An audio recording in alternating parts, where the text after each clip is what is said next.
어느 교회에 전도 총동원 주일이었습니다. 그래서 새로 온 사람들이 많이 있었습니다. 목사님 열심히 설교하는 중에 뒤에 있었던 한 분이 손을 들면서 목사님께 이렇게 이야기를 했습니다. 저 목사님 뒤에 잘 안 들립니다. 얼마나 답답하겠어요. 아주 답답하고 무슨 이야기를 하는지.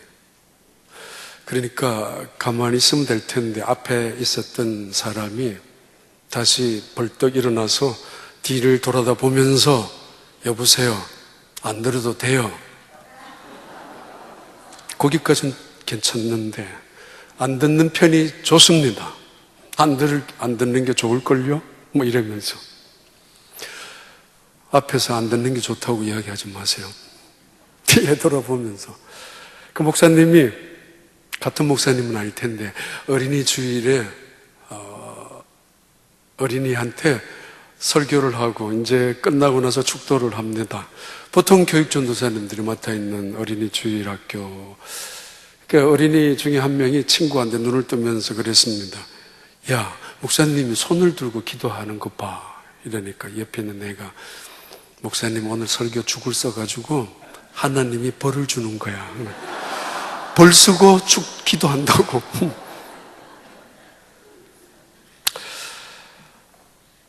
지난주에 제가 갔었던 그 교회 목사님의 오피스에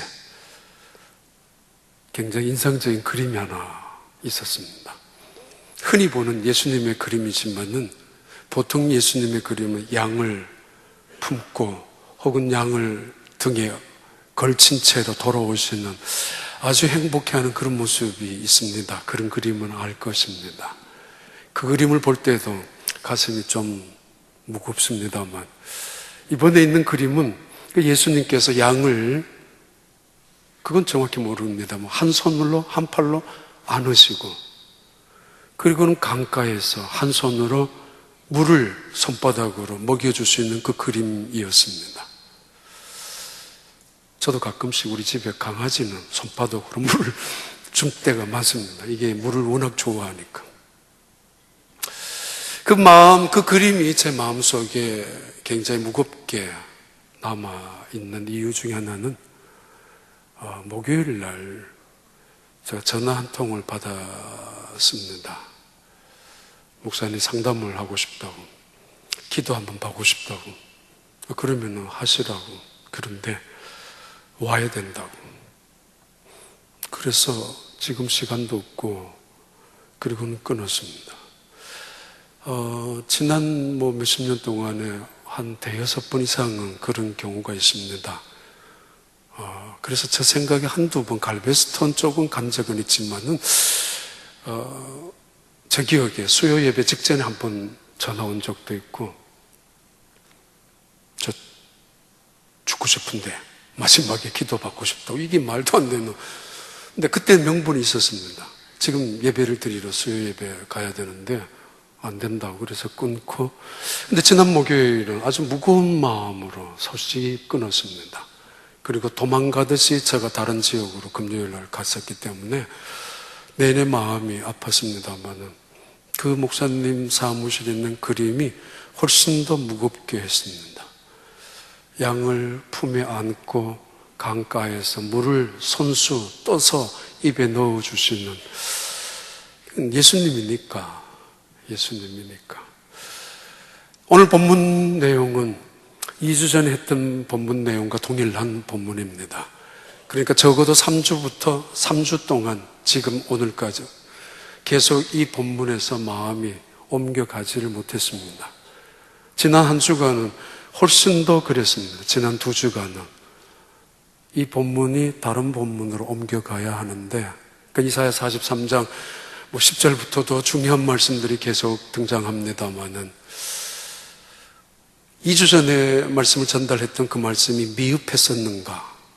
그렇다면 오늘 대단한 완벽한 말씀을 전달할 수 있단 말인가? 한단 말인가?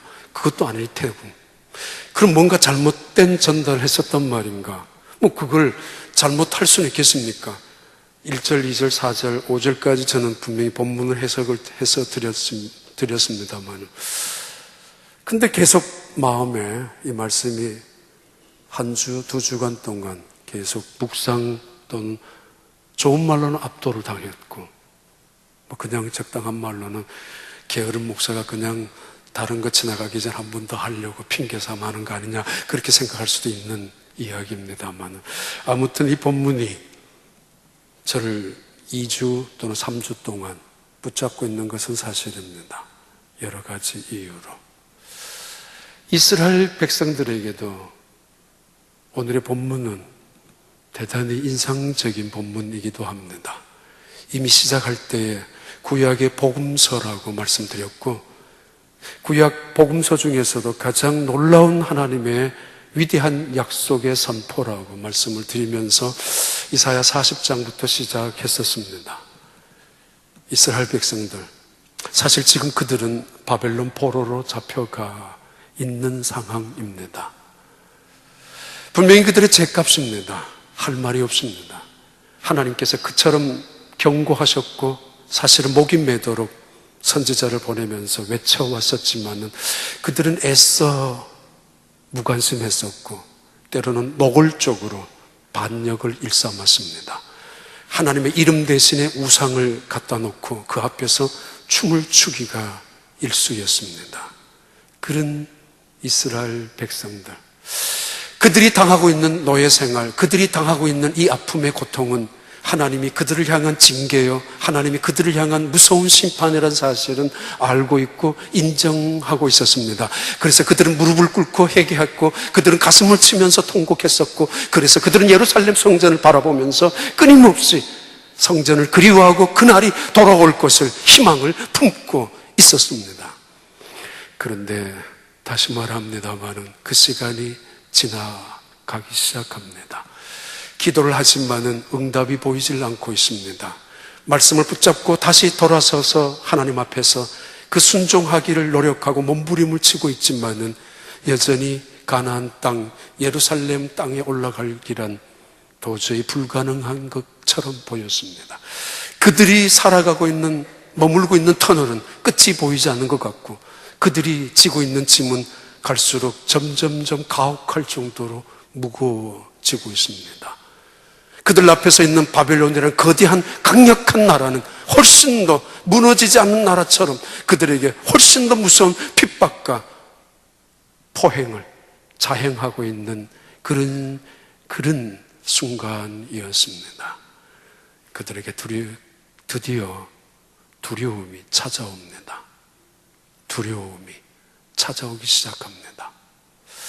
세상에서는 두려움의 반대말을 용기라고 말합니다. 그래서 폴 틸리 같은 유명한 학자는 존재의 용기를 이야기하며 인간됨의 가치, 존재의 근거를 용기라고 말합니다. 그렇습니다. 용기는 우리의 삶을 변화시키고 때로는 모험을 주저하지 않으며 우리의 삶을 개혁, 변혁, 때로는 혁명까지 일으키는 것이 용기이기 때문입니다. 용기 있는 사람이 성공을 쟁취하는 것은 틀림없는 문제, 틀림없는 명제일 것입니다. 때로는 어떤 사람들은 배짱을 말합니다. 그리고 담력을 말합니다. 어떤 골퍼들은, 여자 골프 선수들은 공동묘지에 새벽 2시, 3시에 담력을 키우기 위하여, 그래서 위기 관리를 적절히 할 수 있는 마음의 평정을 얻기 위하여 훈련하는 사람들도 있습니다. 지금도 훈련하는 사람도 있을 것입니다. 그 훈련을 통하여 담력을 키워나가고, 그 훈련을 통하여 때로는 소심하기 짝이 없는, 우유부단하기 짝이 없는, 때로는 주저하고 망설이다가 좋은 것을 놓쳐버리고 기회를 놓쳐버리고 뺏겨버리는 그런 인생을 살지 못하도록, 그래서 배짱을 두둑히 키워나가는 그런 훈련을 경험하기도 하고, 또는 그런 극기 훈련하는 곳으로 들어가기도 하고, 때로는 그런 방법을 연구하고 또는 강의도 세미나도 듣습니다. 그렇습니다. 용기는 중요합니다. 그렇습니다. 살아가면서 담력, 배짱 참 필요합니다. 뭐 하겠어요? 소심한 사람이 뭘 하겠어요? 우유부단한 사람이, 용기 하나 없고 배짱 하나 없는 사람이 무슨 일을 맡기겠고 어떤 큰 일을 할 수 있겠고 어떤 위기 앞에서 당당하게 맞서서 싸워갈 수 있겠습니까? 그런데 말입니다. 이스라엘 백성들이 두려워하고 있는 두려움은 인간의 연약성에서 찾아오는 두려움이 아닙니다. 미래를 향하는 모험을 두려워하는, 때로는 성공에서 실패의 자락으로 떨어질까봐 안절부절하는, 또는 내 육체에 질병이 찾아올까봐, 때로는 내 가정의 행복에 깨어질까봐 두려워하는 그런 두려움의 이야기가 아닙니다. 그들은 지금 몹시 두려워합니다. 이유는 하나님 우리를 용서하지 않았다는 사실 때문입니다. 이유는 그들이 범죄했기 때문입니다. 하나님이 그들을 아직도 용서하지 않았다라고. 바로 이것은 하나님 우리를 버리셨다, 하나님은 우리를 포기하셨다, 하나님은 이제 우리는 다시는 하나님의 백성으로 삼지 않으신다라는 그 생각, 그 불안, 그 두려움이 그들을 온통 사로잡고 있는 두려움이었습니다. 하나님으로부터 버림받은 두려움, 이것은 부모로부터 버림당하는 두려움 이상의 두려움입니다. 불행이고 비극입니다. 오늘 말씀은 지난주에 계속된 본문들을 해석했습니다만 세 가지 3P 말씀을 드리려고 합니다. Divine Proclamation, 일방적인 하나님의 선포. 두 번째는 Divine Promise, 무조건적인 선택 혹은 약속.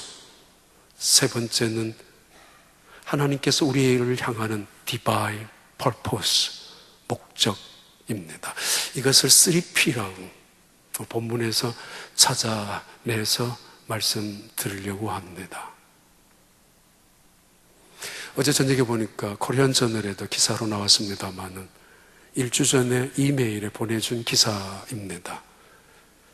릭 워렌 목사님이 사실 4개월 전에 자기의 아들이 매튜 워렌이라는 아들, 27살 된 아들이 권총으로 자살했었습니다. 물론 평소에 심각한 정신 우울증에 시달려 왔었던 아들이었습니다. 근데 그 아들이 죽고 난 다음 릭 워렌 목사님, 미국만이 아니라 전 세계적으로 가장 영향력을 미치는, 그리고 교회만을 위한 것이 아니라 특별히 아프리카의 어린 아이들의 질병과 기아, 굶주림과 그 문화의 혜택을 위하여 굉장한 네트워크를 가지고 일하는 대단한 사역자이기도 합니다. 그분이 4개월 동안 아들이 돌아가시고 자살하고 난 다음 돌아오신 다음에 지난주에 설교를 하셨습니다. 설교할 때 이런 내용입니다. 첫째는 우리가 살아가고 있는 이 삶이 너무 부조리합니다. 부조리야. 부조화스럽다고. 그러나 하나님께서 함께 하시고 우리를 사랑하시기에 우리는 언제나 그 안에서 평안을 누릴 수 있습니다. 이 세상은 부조리합니다. 그러나 하나님이 우리를 사랑하기에 우리는 평안을 누릴 수 있다고. 두 번째, 이 땅에 있는 모든 것은 불완전합니다. 당연합니다. 하나님의 나라가 이루어질 때까지는 불완전할 것입니다. 그러나 분명한 것은 하나님께서는 이 불완전한 세상 속에 여전히 하나님의 위대한 계획을 갖고 계십니다. 하나님의 또 다른 계획이 있다는 것입니다. 그러기에 우리는 기뻐할 수 있습니다. 그 아들이 죽었습니다. 그것도 권총으로 자살해서 죽었습니다.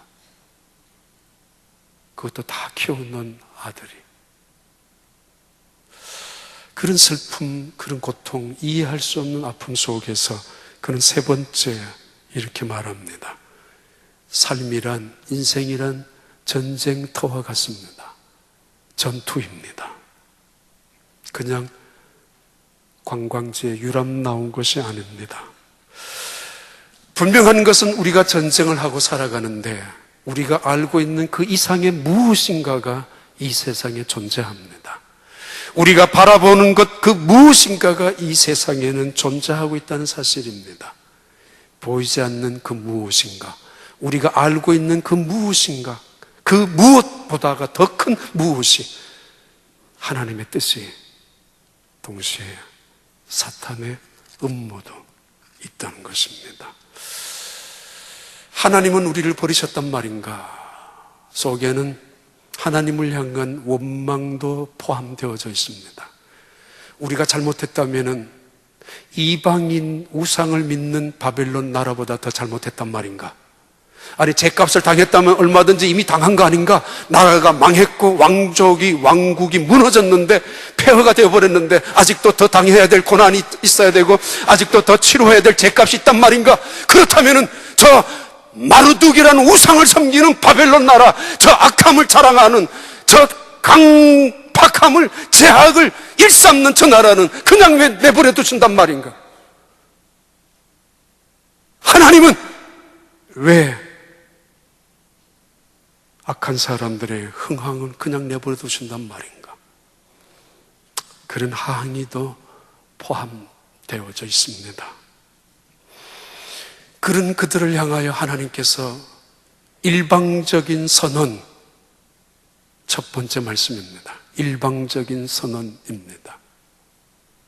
야곱아, 너를 창조하신 나 여호와가 이제 지금 말씀하시느니라. 이스라엘아, 너를 조성하신 나 여호와가 지금 이제 말씀하시느니라. 의미 다 말씀드렸습니다. 야곱과 이스라엘의 의미, 창조와 조성의 의미, 그리고 이제 지금. 그럼에도 불구하고 내가 너희에게 일방적으로 선언할 것이 있는데 내가 너희들을 포기했다고, 잊어버렸다고, 세상의 악은 그대로 둔다고, 하나님의 사랑이 어디 있느냐라고 보여달라고 말하는 그들을 향하여 하나님께서 일방적으로 선포하는 말씀입니다. 두려워하지 마라. 내가 너희를 버린 거 아니야. Fear not. I redeemed you. 난 널 구속했단 말이야. 값을 지불하고 샀어. 갖고 있는 물건의 가치는 그 값을 얼마나 줬느냐에 따라서 평가가 됩니다. 다이아몬드, 진주 같은 거 값이 비싸니까 귀중한 것이라고 생각합니다. 그러나 별로 그 의미를 모르는 사람들에게 별 가치 없는 것입니다. 또는 그 물건의 가치는 사용하는 사람이 얼마나 소중하게, 얼마나 귀중하게 의미를 부여하고 있느냐에 따라서 다르기도 합니다. 가장 중요한 물건의 가치는 누구의 소유이냐입니다. 다이아몬드, 진주, 비싼 것은 사실입니다만은 이 차를 링컨 대통령이 타던 차냐, 아니면 시골의 어떤 사람이 타던 차냐, 이 만년필을 나폴레옹이 사용하던 만년필이냐, 아니면은 그냥 회사원이 사용하던 것이냐. 이 그림이 미켈란젤로의, 레오나르도 다빈치의 그림이냐, 피카소의 그림이냐, 아니면은 다른 사람이냐. 어쩌면 다른 사람의 모방의 모자이크, 모조품이 훨씬 더 멋있게 근사하게 보일는지 모릅니다만 친필 사인이 없는 가짜라고 판명났을 때는 그 물건은 가치 없습니다. 두려워하지 마라. Do not afraid. Stand firm. 두려워하지 마라. 굳게 서라. 왜? You are mine. You are belong to me. 넌 내 것이야. 내가 핏값을 지불하여 하나님이 가진 전부를 말합니다. 하나님이 지불할 수 있는 마지막 전부를 말합니다. 아니, 하나님의 전부를 지불하셔서 우리를 사셨다는 이야기입니다. I redeemed you. 내가 구속하여 너를 샀다고. 그리고 내가 너를 지명하여 불렀다고. 그러므로 너는 내 것이라고. 괜히 엉뚱한 사람이 너 내 거야 라고 하면은 이건 뭐 혐오스럽습니다. 괜히 이상한 사람이 너 내 거야 라고 말하면 이건 뭐 굉장히 불안하고 공포스러울 것입니다만은 만군의 여호와 그 하나님께서 말씀하십니다. 아니, 나를 야곱인 때도 알고 계셨고 이스라엘 때도 알고 계셨고 나를 지으시고 창조하신 그 하나님이 말씀하십니다. 넌 내 것이야 라고. 예수님의 짤이 값을 채점할 수 없는 프라이스리스한 아들을 주고 맞바꾼 우리 말씀합니다. 시편 27편의 1절의 말씀입니다. 다윗은 이렇게 고백합니다. 여호와는 나의 빛이요 나의 구원이시니 내가 누구를 두려워하리요. 여호와는 내 생명의 능력이시니 내가 누구를 무서워하리요. 다윗 대단히 용기 있는 사람 아닙니까? 골리앗을 향하여 배짱 있는 사람 아닙니까? 적군을 향하여 대단한 용맹한 사람입니다. 전쟁터에 나가면은 누가 그의 용맹을 가로막을 자가 있었겠습니까만 성경은 다윗을 용기 있는 사람이라고, 배짱 두둑한 사람이라고, 그래서 위기 관리에 능숙한 사람이라고 표현하지 않습니다. 두려움의 반대는 용기가 아니기 때문입니다. 두려움의 반대는 배짱이 아니기 때문입니다. 두려움의 반대는 믿음입니다. 그리고 사랑입니다.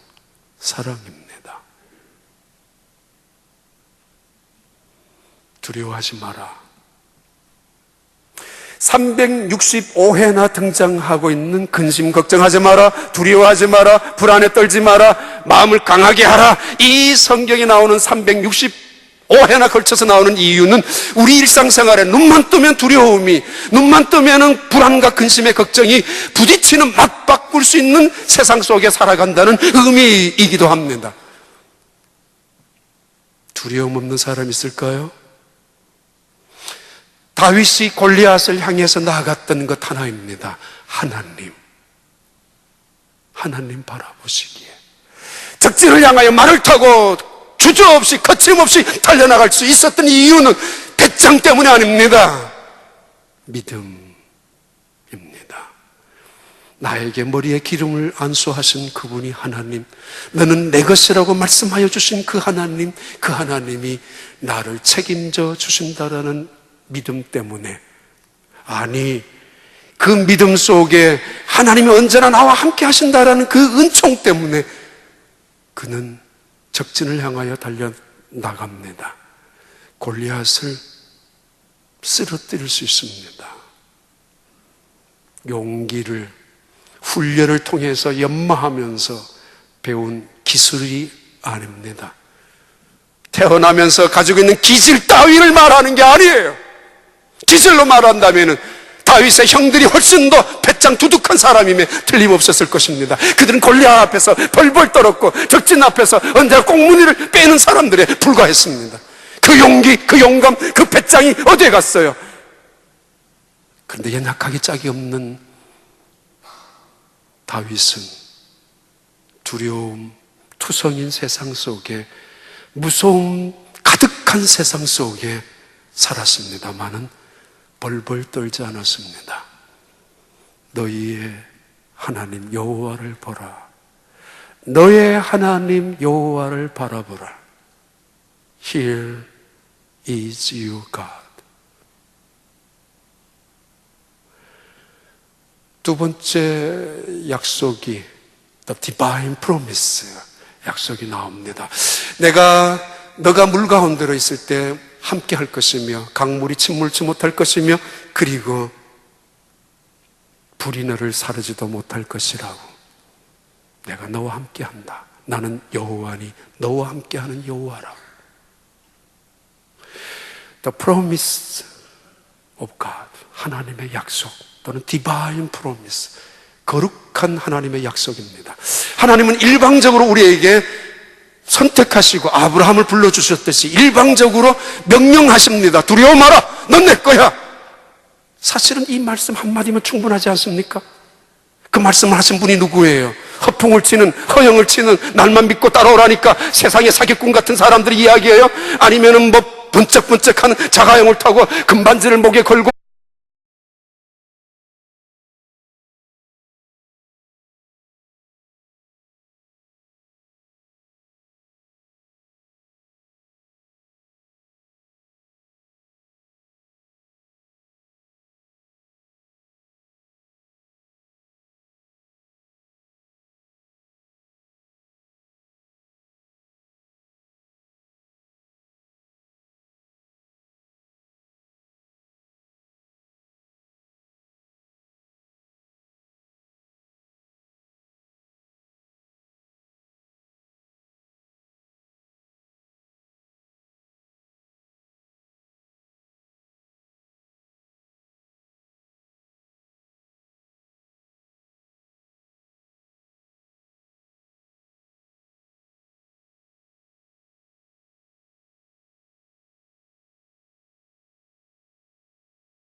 하필이면 내게 왜 이런 억울한 일이 떨어지느냐고, 내가 나만 왜 이런 것을 당해야 되느냐라고 할 수도 있지만은, 이해할 수 없는 수많은 일들 속에 분명한 약속 하나 있습니다. 내가 함께 할 것이야. 나를 보배롭고 존귀하게 여기는 구스와 수바 땅을 다 팔아서라도 나를 살 수밖에 없는, 애굽을 다 포기해서라도 나만을 위해서 사랑하시는 그분이 나와 함께 하신다는 사실입니다. 인생은 두 가지의 짐이 있습니다. 한 가지 짐은 버려야 될 짐입니다. 아무짝에도 쓸모없는 짐을. 또 하나는 가슴에 품고 살아가야 될 짐이 있습니다. 사람들은 곧잘 오해합니다. 버려야 될 짐을 끌어안고 끌어안아야 될 짐은 포기한 채 살아가는 것 말입니다. 욕심의 짐보따리들 내려놓는 것이 좋습니다만, 때때로 하나님 우리에게 허락하시는 고난이라는 짐은 우리 인생을 축복으로 만드는 선물이기도 합니다. 짐, 바람 불면은 내 몸 너무 가벼울까 봐, 강물 건널 때 돌 하나 적당히 들고 건너는 사람들, 그것은 자기의 생명을 붙잡아주는 짐입니다. 짐, 나를 겸손하게 하고 나를 순종의 자리로 이끌어가고 은혜가 무엇인지 깨닫게 하는 짐, 고난. 사람들은 쉽게 떠납니다. 내가 고난 속에 있을 때. 그러나 그 순간 하나님이 찾아오신다는 것. 물질이 여기저기에 새어나가고 이 사람 저 사람에게 뺏길 때도 있습니다만은, 그 순간순간마다 가장 소중한 은혜가 찾아온다는 것. 고난 때에 맞이할 수 있는 축복입니다. 그런데 말입니다. 내게 사람이 떠나가기 시작하고 물질이 떠나가기 시작하고 내게 아픔이 찾아오고 내게 고난이 찾아왔을 때 분명히 하나님도 더 관심 깊게 찾아오시는 시간이지만은 사탄도 고개를 들기 시작합니다. 그리고 느닷없이 한 번도 전화 안 하던 사람이, 그 사람이 사탄이라는 이야기가 결코 아닙니다만은 전화 옵니다. 내가 왜 언제부터 실망했는지, 교회에 불만인지, 어떻게 알았는지 찾아와서 인사도 합니다. 손도 잡아줍니다. 그리고 한번 만나자라고, 한잔하자라고. 기억하셔야 합니다. 고난 속에서 지푸라기라도 잡는 심정으로 아무거나 내미는 손 덥석 잡지 마십시오. 그 고난이 무서운 비극으로 끝날 수 있기 때문입니다. 그러나 주님 약속하십니다. 물속에서도 강물이 너를 침몰치 못할 것이며 불 속에서도 그 불이 너를 태우지 못할 것이라고. 리그 워렌 목사님 이렇게 고백했습니다. 수십만 명의 팔로워가 있는 그분인데 거기에 이런 이야기예요. 자신을 비난하고 자신을 증오하고 저주하는 그런 악플들이 있었습니다. 당신은 위선자입니다. 당신의 아들 하나 제대로 세우지 못한 채로 매주 교회에서 설교를 했다니. 당신은 뻔뻔스럽습니다. 어떻게 당신의 아들이 그렇게 죽었는데도 목사의 직분을 그대로 할 수가 있습니까? 당신은 인생의 실패자입니다. 당신은 하나님께 저주받은 것에 틀림없습니다. 당신은 아들을 결코 천국에서 만날 수 없을 것입니다. 동성애자들의 지지를 하지 않았던 이유로 그들에게 당신은 더 큰 저주를, 더 큰 심판을 받게 될 것입니다. 이런 악플을, 이런 비난을 당했을 때 가슴이 무너질 듯 아팠다고 합니다. 특히 그의 아내인 그분께서도. 근데 그분이 이야기했죠. 지난주에. 분명한 거, 이해할 수 없는 거 다 모르지만은 그는 하나님이 나와 함께 하시고 하나님이 나를 사랑하신다는 것. 우리는 하나님의 것이라는 것. 무엇인가 더 큰 계획이 있고 무엇인가 또 다른 무엇인가는 있지만은 두 세상의 싸움입니다. 하나님과 사탄이. 전 무릎을 꿇고 강물에 물을 떠서 가슴에 품고 있는 양에게 그 물을 마시게 하시는 그 예수님의 모습 보면서 가슴에 아주 전율을 느꼈습니다. 무거웠습니다. 그리고 사실은 핑계 삼아 도망치듯 떠나간 휴스턴이지만 다시 와서 한 주간 내내 혹시 유수라 그 사람 죽었는가? 어디 사고 났는가? 왜냐하면 죽기 전에 한번 하나님에 대해서 듣고 싶다는 이야기였었거든요. 다 알 수 없습니다. 결론 드립니다. 세 번째 말씀입니다. 하나님의 창조의 목적이 4절부터 또는 5절부터 7절까지 나옵니다. Divine Purpose라고 하는 거룩한 목적입니다. 한번 읽어볼까요? 같이.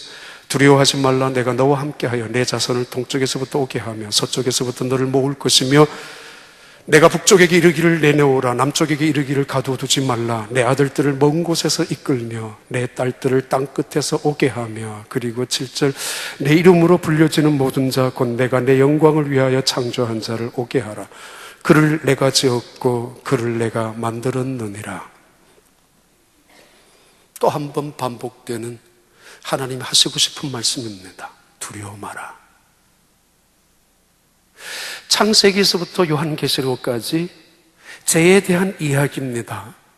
그런데 이 죄를 용서하여 주시는 하나님의 사랑의 이야기입니다. 양을 잡아서 피 흘리는 이야기들이 성경 구석구석을 흘러가고 있는 이야기이고, 그리고 주된 핵심이기도 하며 마지막에는 예수 그리스도의 십자가의 피가 모든 죄를 용서해 주신다는 사실을 우리에게 선언하는 말씀입니다. 그리고 요한계시록에는 그 보혈의 피를 통하여 씻음받은 하나님의 백성들의 찬양의 노래가 메아리치고 있는 것이 성경에 흐르는 역사입니다. 하나님 말씀입니다. 두려워하지 마라. 아직도 죄로 인하여 전전긍긍하고 있는, 아직도 여전히 하나님은 우리를 이제는 포기했다, 우리는 하나님의 백성이 될 수 없다라고 생각하는 그들을 향하여 다시 한번 말씀합니다. 그리고 그것 가지고 고민하지 마라. 그것 가지고 염려하지 마라. 그것 가지고 두려워하지 마라. 지금 너에게 중요한 것은 너가 어떻게 살아야 될 것이며 무엇을 위하여 살아야 될 것이며 그리고 너에게 주어진 사명이 무엇인가를 깨달아야 된다고. 돈이 얼마나 있느냐 없느냐에 고민하지 마라. 너의 건강이 어떠냐 저떠냐 그것도 따지지 마라. 너의 가정의 문제도 따지지 마라. 사실은 이런저런 일들을 통하여 원하시는, 계획하시는 하나님의 섭리, 하나님의 계획, 하나님의 목적이 있다고. 앤 그로웰이라는 유명한 정신심리학자가 있습니다. 그분은 어렸을 때에 한쪽 눈이 많이 작은, 보통 조금씩 작습니다. 많이 작은, 그렇게 그것이 부끄러움과 수치로 어렸을 때부터 자라난 이 앤, 친구들 앞에서도 친구와 함께 놀지도 못하고, 그래서 두툼한 안경을 가지고 검은 테를 해가지고 그 눈을 가렸지만 늘 열등감 속에 자랐는 그 앤 그로웰. 어느 날 청각 테스트를 위해서 병원에 갔습니다. 의사 선생님이 한참 이런저런 이야기의 끝에 그 아이의 귀에 대고 이렇게 말했습니다. 앤, 너 참 예쁘다. 앤, 너 참 착하게 생겼다. 앤, 그런데 난 너가 내 딸이었으면 좋겠다고. 그 뒤로 이 앤 그로웰이라는 이 학생은 삶이 변화되기 시작합니다. 아무에게도 사랑받지 못하는 사람인 줄 알았고, 누구도 자기를 예뻐해 줄 수 못하는, 그래서 심지어 아빠, 엄마에게까지 원망까지 하고 죽음까지 생각했었던 어린 나이에 그 아이가 의사 선생님의 말 한마디에 생각이, 삶이 달라지기 시작합니다. 하나님의 말씀입니다. 내가 너를 지었고 야곱 그대로 내가 너를 만들었고 나는 여호와라고. 어떤 모양이든지 어떤 사람이든지 간에 근데 내가 너를 지명하여 불렀다니까. 내 것으로 내가 사랑한다고. 이유가 있어. 이유가 있어. 나 너 때문에 기뻐하고 싶다고. 나 너 때문에 내 영광을 드러내고 싶어. 세상에 오늘도 하나님의 영광을 드러내는 사람, 오늘도 세상의 구석구석에 감동을 일으키는 사람들은 잘난 사람, 똑똑한 사람, 대단한 사람, 많이 가진 사람들이 아니라는 것 좀 알고 계시죠? 남들에게 멸시받고 심지어 남들에게 무시당한 사람들, 그들이 세상을 감동시켜 나가는 사람들이라는 것. 왜요? 그들이 하나님께서 자신을 지어준 것을 알기 때문에, 하나님께서 자신을 창조하셨다는 것을 믿기 때문에 그 믿음 속에서 하나님이 말씀합니다. 그들을, 하나님의 이름을 부르는 그들을, 내가 택한 그들을, 하나님의 자녀가 된 그 하나님의 백성들을 가둬놓은 사람들아 불러내어라. 다 문을 열어라. 하나님 말씀하실 때 방해할 자가 누가 있으며 하나님이 끌어갈 때 누가 만류할 자가 있습니까? 모든 세상을 향하여 선포하고 모든 세상을 향하여 말씀합니다. 문을 열어라. 다 내 백성들을 오게 하라. 동쪽에서 남쪽에서 북쪽에서 다 오게 하라. 그들로 하여금, 나의 이름을 부르는 그들로 하여금 나의 영광을 찬양하게 하라고. 내 영광이 그들에게 있다고. 내 영광이.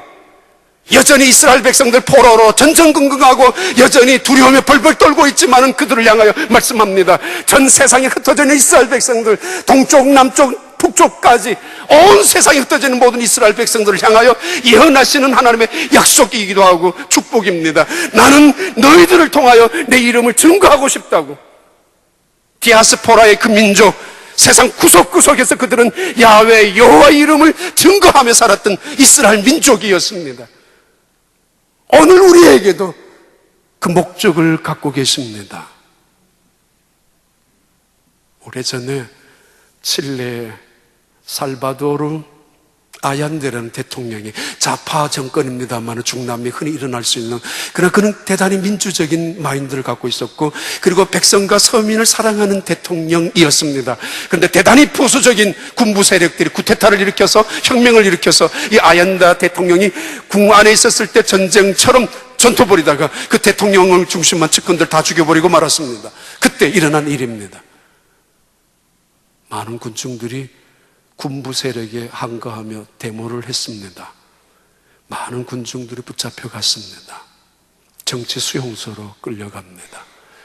완전히 공포, 죽음, 그 고문 앞에서 위협을 느끼는 두려움으로 가득 차 있는 수용소입니다.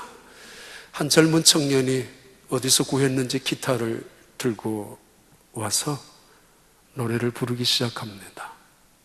모든 사람들이 그가 부른 노래, 인디언 원주민 노래를 함께 찬양합니다. 불과 얼마 후에 그들을 감시하고 있던 군인이 쫓아와서 그 자리에 있는 기타를 박살을 내고 이 젊은 청년을 끌고 나갔습니다. 잠시 후에 돌아온 이 젊은 청년은 얼굴도 피멍이 들었지만은 손가락 마디마디가 제대로 붙어있지 않을 만큼 피투성이가 된 채로 돌아왔습니다. 다시는 기타를 못 치도록. 그러나 이 젊은 청년은 피투성이가 된 자기의 손을 들고 다시 노래를 부르기 시작합니다. 다시 노래를 부르기 시작합니다. 무서움으로 정적으로 감돌았던 그 수용소에 많은 사람들이 이 젊은 청년의 용기, 배짱 아닙니다. 믿음입니다. 그가 하늘을 향하여 성호를 굽고 하늘을 쳐다보면서 찬양하는 그 몸짓을 통해서 이 사람이 가톨릭 성도라는 것을 알았습니다. 노래소리가 다시 웅성웅성하다 더 커지면서 그 찬양 소리가 무겁게 그 뒤축을 흔들 때에 또다시 군인들이 찾아와서 이 젊은 청년을 끌고 나갑니다. 얼마 후에 돌아온 이 청년은 온몸이 피투성이가 되었습니다. 그리고 기진맥진 쓰러질 듯이 다시 일어서고 다시 쓰러졌다가 일어섰는데 그의 혓바닥이 잘라져 있었습니다. 아무도 그 청년을 보고 할 수 있는 말은 없었습니다. 그런데 쓰러질 듯 다시 일어섰던 이 청년이 혀도 없는 그 몸으로 부러진 그 두 손으로 하늘을 향하여 찬양하고 몸짓을 춤을 추기 시작합니다. 그들은 다 압니다. 그 노래가 어떤 노래인지. 우리는 모른다네. 우리는 다 알 수도 없다네. 그러나 신은 안다네. 우리는 모른다네. 우리는 다 알 수도 없다네. 그러나 신은 알고 있다네. 우리는 모른다네. 우리는 모른다네. 세상의 부조화, 부조리, 부패. 그러나 우리는 아는 거 하나 있다네. 신의 나를 향한 뜻이 있다는 거. 신이 나를 향한 계획이 있다는 거. 나는 그것 알고 있다네. 세상이 왜 이러느냐고 원망하고 불평할 수 있죠. 바꾸자고 개혁을 부르짖을 수 있죠. 이 젊은 청년, 그런 자리 속에서도 하나님의 뜻이 있음을 보고 몸짓으로, 그러다가 다시 끌려나간 다음 두 번 다시 돌아오지 않았습니다. 죽었습니다. 내가 너로 인하여 기쁨을 갖기를 원해. 이게 내가 너를 지명하여 부른 목적이고 내가 너를 사랑하는 까닭이야. 너에게 조금이라도 너 나 기쁘게 해줄 수 없겠느냐고. 어린 아이가 아빠 생일날 선물 하나 줘봐요. 그 선물 100불짜리, 1000불짜리를 주겠어요? 단돈 5불짜리라도 감동되지 않아요? 돈도 없는데. 이 아이가 얼마나 파트타임으로 힘들게 일하는데 눈물이 나지 않아요? 때때로 하나님은 그 기쁨을, 그 감동을 원하십니다. 그리고 그 감동을 우리에게 되돌려 주시기를 원하십니다. 기도합니다. 하나님 아버지, 허물 많고 부끄러운 저희들입니다.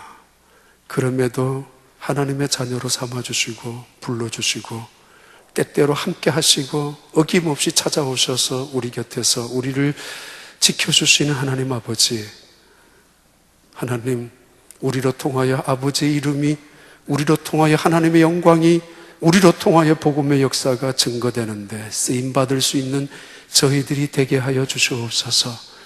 알 수 없는 고난이 찾아오고 억울하기 짝이 없는 아픔과 고통이 우리를 억누르고 있다 할지라도 그 순간 그 사실 속에서 오히려 하나님의 영광을 드러낼 수 있는 믿음의 사람들이 되도록 축복하여 주시고, 그 영광을 인하여 하나님께서 우리에게 놀라운 존귀와 거룩함으로 덧입혀 줄 수 있는 은총 속에 살아가는 주의 백성들로 지켜주시옵소서.